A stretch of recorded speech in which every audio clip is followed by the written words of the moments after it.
Ayun mga kalapatid, so ayun nga, bigla na naman uminit. Pero etong ko natin, yung hugasan natin ng mga painuman, ito nagyayelo. So itataob ko ngayon to mga kalapatid.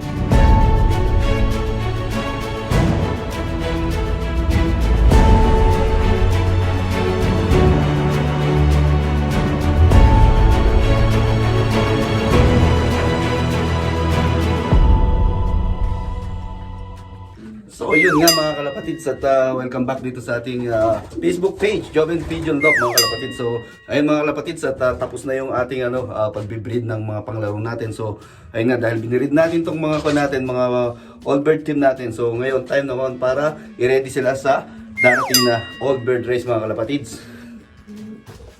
Ayun mga kalapatids. So ito yung mga natin, yung mga cock na all bird natin mga kalapatids. So hiniwalay ko na yung mga hen sa kanila. So dahil tapos na tayo mag-breed ng mga panglaro natin. Ayan, so sila na lang yung nandito sa natin sa middle section. So meron na lang natirang dalawang inakay dito na sinusubuan pa ni Macdo. Ayan.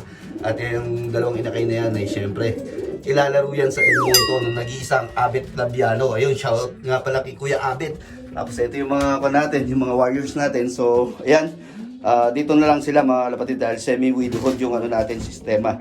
Then yung mga hen natin nandun sa harapan mga kalapatid. So yun. Ayan mga kalapatid. So ito naman yung mga hen natin. So ayun nga, paparondahin ko na sila. Then pagkayari natin silang palabasin, itutulak ko naman dito yung mga cock. At ayun nga ginagawa natin sistema. Hindi natin na yung mga short distance pa lang mga kalapatid. So nandito yung magkahiwalay. Then pagka palayo na ng palayo, dun ko sila i-breed ulit mga kalapatids para magkaroon ng motivation sila mga kalapatids. So ngayon, part ng pagkondisyon nga natin, hiwalay muna yung hen sa cock mga kalapatids dahil katatapos lang natin silang i-breed. So ito nga yung mga hen natin mga kalapatids. So ready na silang lipad mga kalapatids. So yan, hintay lang nilang buksan natin tong natin, yung pintuan nila para makaronda na sila. So yun, parondahin na muna natin sila mga kalapatids. So ayun mga kalapatids, so papakawala na natin itong mga all bird natin, yung mga hen na yan. Ayun, bas. So yun, so napakawala na natin yung hen. Papasok naman tayo dun sa loob mga kalapatids para itulak doon sa aviary na yon yung mga cock natin. So yun nga mga kalapatids, at habang rumoronda yung mga natin, yung mga all bird natin mga kalapatids, yung mga hen, ang gagawin naman natin, itong mga cock na ito, ilalagay natin doon sa sa aviary. Sila naman yung sa aviary. So bago dumating yung mga hen, pumasok dito, kailangan nandun na sa labas yung mga natin sa aviary, yung mga cock natin. So yun, itutulak muna natin sila mga kalapatids papunta dito sa aviary. So yun mga kalapatids, itutulak na natin itong mga natin, mga all bird na cock natin para doon punta doon sa aviary. So para pag dumating yung mga hen, wala na sila rito sa loob na ito mga kalapatids. So ganun ginagawa natin, yung style natin na pagkukondisyon para sa nalalapit na race ng all bird natin mga kalapatid sa second week of May. So yan, itutulak lang natin sila lahat doon para pumasok doon sa sa pintuan na yan mga kalapatid. So yan ayan pasok yan, pasok. Papasukin natin sila. Tapos ito pang isang makulit. Ayan, pasok. Ngayon mga kalapatid, so pumasok na sila.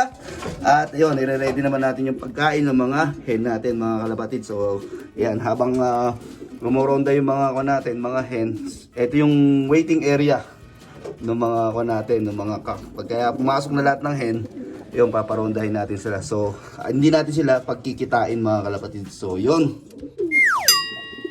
mga kalapatids, at ugali ko yung kapag naglo-low fly ako, sineset ko sa training mode tong natin, yung clock natin, para at least alam ko na sakto sa bilang yung mga ibon natin mga kalapatids. So ayun, dahil may training mode kahapon, so dinilit muna natin yon. Then ulit natin tong number 5, tapos new training naman tayo mga kalapatids. Then press lang natin tong start. Ayan, so yan, ready na yan mga kalapatids. So yun mga kalapatids, so ito nga yung mga cock natin. So tinulak na nga natin sila dito sa aviary mga kalapatids. So dito muna yung holding area nila habang hinihintay natin pumasok yung mga hen mga kalapatid. So yan, ganyan ginagawa ko sa pagka malapit na yung race mga kalapatid. So pinaghihiwalay ko na sila para hindi na sila magsipag-breed pa ulit mga kalapatid. So yan. So ayun, lumilipad pa rin yung mga all bird natin, yung mga hen mga kalapatid. So yan, at maya maya hihintayin lang natin silang bumaba at pakakawalan na natin yung mga cock mga kalapatids. Ayan, bababa na yung mga hen mga kalapatids. Ayan.